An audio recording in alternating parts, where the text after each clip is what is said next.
perbezaan sifat 4 negara dalam dunia sepang kenderaan ni. Pengalaman, akulah pernah handle pekerja 4 negara ni. Setiap bangsa ada cara dia buat kerja, satu benda je sama.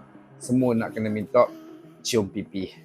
Orang Melayu, cepat pick up, pandai kalau dia minat, tapi kalau mood dia hilang, kerja jadi buat temberang.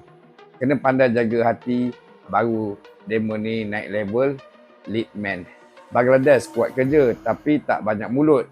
Penat, berat, bagilah kerja apa pun, memang demo ni layan. Kita kalih je sikit, kalau tak dapat susun apa yang demo nak, standby.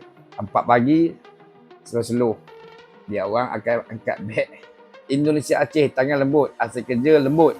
Tapi kalau sekali kena maki, esok bye-bye. Mereka kerja dengan hati, bukan dengan suara. Myanmar, Rohingya, puak ni laju, berani, tapi kena pantau. Kalau sistem tak kuat, standby. Dia akan search komuniti dia yang serata ceruk.